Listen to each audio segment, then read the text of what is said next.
May I Paduano, ask you're the recognized. good attorney, what is your role in this?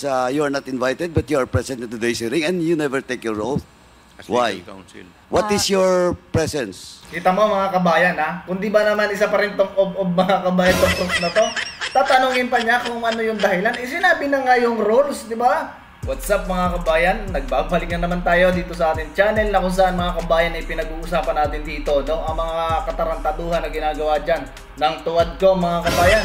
Pasensya na kayo kung di tayo medyo nakakapag-upload ngayong mga nakaraang araw dahil tayo medyo na busy na mga kabayan. At anyway mga kabayan, kung napanood niyo kanina ang live no diyan sa Congressman, hindi ko alam mga kabayan kung lower house pa ba mga kabayan na matatawag natin diyan o mga dog show na lang mga kabayan na nangyayari diyan no sa pag-imbestiga dito sa budget ng Vice President no na wala naman mga kabayan no ewan ko ba mga kabayan, sayang ang pondo ng ating bansa na ginagamit nila diyan sa mga paghiring-hiring nila. At dito mga kabayan, may isang attorney no ng Office of the Vice President na sinuplak itong mga Huadcom na to mga kabayan. No, nakakatawa lang kasi mga naggagaling-galingan. Ayan tuloy, pinangaralan sila ng isang lawyer mga kabayan ng Office of the Vice President. Siyempre, kung bago pa lang dito sa ating channel mga kabayan, huwag mong kalimutan na mag-subscribe, mag-like at mag-share, mag-comment ka na rin mga kabayan para sa iyong opinion. At nasa ganun mga kabayan ay mas marami pa yung makapanood ng ating mga video na ginagawa dito sa ating channel no. So ayan mga kabayan, pakinggan natin ang sinabi dito ng isa sa lawyer no, sa isang attorney ng Vice President. So ito mga kabayan, pakinggan natin. Mr. Chairman, I'm just wondering why attorney, what's the name of that that person? Attorney Emily Emily Torrentira, please Your Honor. raise her hand for the oath taking. Can we ask her why she refuses to take her oath? May I, Mr. Chair? You can Your all sit down, Honors. ma'am. Upo na po. Thank you. Bakit Your daw po Honor. ayaw ninyo mag-take ng oath? No, Your Honor, I am not refusing to take the oath. Prior to being asked to take the oath, Kita mo mga kabayan kung gaano katatang nitong isang lawyer ng OBP no. Nakakatawa lang mga kabayan kasi hindi umubra itong mga tuwadgum na to mga kabayan. Nakakatag dito. Nakakahiya mga kabayan yung ginagawa nila dito. Nakakahiya mga kabayan no. Sobrang nakakahiya. I was trying to explain, Your Honor, that I am not an invited resource person. Second, that I have only been asked now to explain why there was no receipt for subpoena for the persons who are not present here. That is what I am trying to say, Your Honors, respectfully. I just wanted to explain that as part of the Legal Affairs Division of the office, I wanted to explain why we did not receive. In accordance with the rules governing inquiries in aid of legislation, wherein the rules of court suppletorily applies, Rule 14 in relation to Rule 21 of the Kita mo mga kabayan, may mga rule pa itong sinasabi dito sa mga congressman na to. Di ba nakakahiya mga kabayan, pinapangaralan tong mga tuwadcom na to. So isa lang mga kabayan ang ibig sabihin yan no. Isa lang ibig sabihin yan. Wala talagang alam mga kabayan pagdating sa batas tong mga tong mga naggagaling-galingan na to no mga kabayan. Nakakahiya sila na maging congressman diyan no. Sa bagay mga kabayan, hindi naman talaga natin na masasabi ng mga matitinong congressman yan. Puro lang naman politika ang mga ginagawa nila. Siraan yung mga Duterte mga kabayan. Yun lang naman. Diba? Nakakahiya talaga. Pambihira tuloy. rules of court, Your Honors, personal service must be made to resource persons who are being issued subpoena. With that, Your Honor, they being not present in the office at that time, no person can receive on their behalf, and hence, there will be no proper service. Respectfully, Your Honors. Napakakalma mga kabayan itong lawyer na itong magsalita, no? So, alam na alam niya yung kanya mga sinasabi. Na while itong mga congressman mga kabayan, taranta na mga kabayan. No? Bakit hindi ka naman mag-take ng oath? Parang si Madam Bibi lang sa mga kabayan. Apakatigas mga kabayan. Tama yan, no? Dapat talaga hindi ginagalang yung mga tuwad ko na yan kasi wala naman sila mga kabayan na masasabi na aid of legislation na ginagawa nila din. Ano ba yung aid of legislation nila? mag-imbestiga doon sa 125 million ng budget ng OBP. Tragis talaga mga kabayan. Nakakaya itong mga congressman na to. Well, we accept that that guy. Wait. Ano na, Mr. Boy Google? Pati ba naman ikaw, nahawa ka na sa presidente mo? Tragis ka. Lines, no, that you mentioned a while ago.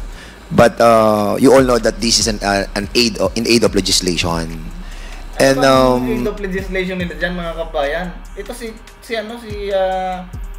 ano bang pangalan niya mga kabayan? Si Boy Google mga kabayan. Ano ba itong si Boy Google? Lagi si aid of legislation. Ano bang natapos nila mga kabayan dyan na aid of legislation? Ha? Yung batas nila na pinoprotektahan yung mga biktima ng EJK? Sige, ito lang mga kabayan. Napakagaling mga tungkulman na to. the reason why we are trying to course this invitation to the office of the president, we discussed this lengthily already. And the testimony of Attorney Lopez is so important to us. And also si Pajarda. And I think, Mr. Chairman, with this kind of explanation that being manifested by Attorney Tolentino, as much as we accept that that premise of her, but somehow we are all guided with moral decency. No? Talaga mga kabayan, ito pa nakapagsabi ng moral decency, guided by the moral decency. Ano ba mga kabayan, naging moral of decency ng mga yan? Kung mga pagkadi nila mga kabayan gusto yung sagot ng mga resource person, anong ginagawa nila mga kabayan? Diba, tinatarantado nitong mga, mga krukso to mga kabayan. Pinapahiyan nila ng kainaman mga kabayan sa public. Tapos ito yung sasabihin nito ni Boy Google mga kabayan. Ha? Decency? Putaragis talaga mga kabayan. Ano itong mga to? Putaragis talaga. Nakakainit ang bite itong mga congressman na to. That somehow, sana Mr. naman, Chairman. umattend naman po sila dito. Kahit na sabihin po natin that, yun nga po, ito po yung sinasabi nung inyong minention a while ago. But I think, somehow sa akin personally that is not accepted. And hindi naman kahit di mo na i-accept, di ka naman bilang na bilang siya sa ano. Sabagay, kailang mga sila lang mga kabayan ang nagkakaintindihan diyan, yung House of Crooks na yan. Kahit hindi na sa'yo accepted, sa amin accepted 'yon. Isang tanong lang, attorney. Have somebody told you not to accept all those invitations? No, Your Honor. It was Ako nagsabi mga kabayan na mag-accept yung aking invitation mga kabayan. Ako na nga nagsabi, Mr. Boy Google, tagis ka. Patry na natin. So it is in accordance with the rules, Your So Honor. it's your own Attorney, volition. we will recognize you later because hindi po kayo nag-take ng oath. Okay na po. Mr. Chairman. You've already said your piece. Thank you, Your Chairman. Honor. Mr. Chairman, Congress- si Boy Conte ba? Mr. Chairman, ano ba? Hindi man lang yung Mr. Chairman na lang, hindi mo pa mabigkas ng ayos. Ito, napakagaling natin kukurso ng mga kabayan. Si Paduano. May I Paduano, ask you're the recognized. good attorney, what is your role in this? You are not invited, but you are present at today's hearing, and you never take your oath.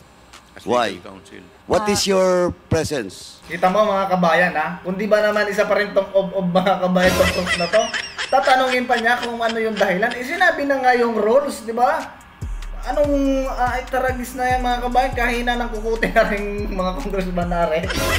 Lalo na tong si King of Contempt mga kabayan. Tatanungin niya ulit kung ano yung reason, sinabi na nga, di ba? Kahina nitong mga turunggis na to makaintindi. Nakakahiya tong mga to. Mr. Chair, Your Honor, I am the Chief of Legal Affairs of the Office of the Vice President. So, I am here to represent the institution, Your Honor. so you are here to represent the institution. You should, before talking, you should take your oath. Because that is on record. You're a lawyer. You know that. You cannot speak unless... Kaya nga, lawyer nga siya, kaya nga alam niya yung kanyang sinasabi. Ano na to si Mr. Paduano, isa din talaga. Tignan mo mga kabayan, namumuti na yung buhok niya. kung paano nila gagawa ng paraan na yung Vice President magkaroon ng kaso at ma-impeach, no, mga kabayan. Yan yung gusto nila. Tingnan mo, hindi nila alam kung anong gagawin. Diba? Kahit pinaliwanag ng mga kabayan yung rules, no, na may mga section pa na sinasabi yung ating attorney, mga kabayan. Hindi rin pa niya ma-gets, no? Ay, kaya naman talaga itong ano na to, crooks na to. Till you take your oath. That's the rule, internal rules of this house and this committee. You can Rules lang ng mga crooks yan, mga kabayan, hindi rules ng kalahatan. Rules lang ng crooks, yan yung totoo, mga kabayan. Rules ng mga crooks. speak unless you take your oath. Or else, I will move to excuse you. Akala ko mga kabayan, or else, I will cite BO in contempt. Akala ko yun ang sasabihin nito ni Paduano kasi yun lagi, or else, I will cite you in contempt. Yun lang naman ang alam niya sabihin, mga kabayan. Buti nga yan, mga kabayan, iba, no? In this room. Your Honor, if I may, Mr. Chair. Point of order, Mr. Chair.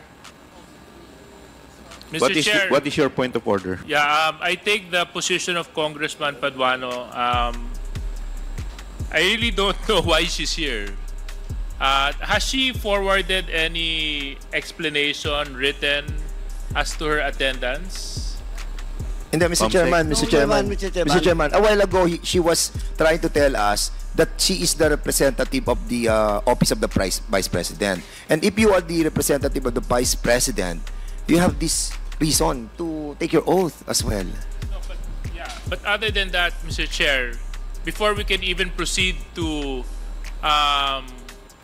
Hindi nila asking kaya, her to take her oath, hindi nila kaya, mga kabayan, yung dating nitong lawyer ng OBP, no? Hindi nila kaya, mga kabayan. Bakit mo pipilitin mag-take of oath? Hindi sinabi na nga yung reason. Kita mo yun? Diba? Ganon kalupit, no? Pagka naiintindihan mo ang batas, mga kabayan. Diba? Samantalang itong mga to, yan, yung mga nagagaling-galingan na crooks na yan, hindi nila alam kung paano ba pati take oath itong isang napakatigas din na lawyer ng Office of the Vice President. Yan yung sinasabi natin, mga kabayan, na itong mga House of Crooks na to ay wala talaga, mga kabayan, alam sa pagdating sa mga batas, no? Kaya naman, mga kabayan, nakakaya itong mga to. has she communicated officially to the committee that she is indeed representing the Office of the Vice President? Is there any letter that whereby Attorney Tolentino is given authority to represent the Office of the Vice President, COMSEC? None, Your Honor. Did you submit your authority? If I may, Your Honor, respectfully. Yes, please. Mr. Chair, can we just call for a 5-minute suspension? Kausapin muna natin kung ano ba talaga kasi 5-minute suspension is declared by the chair. Mr. Chairman. Congressman Paduano.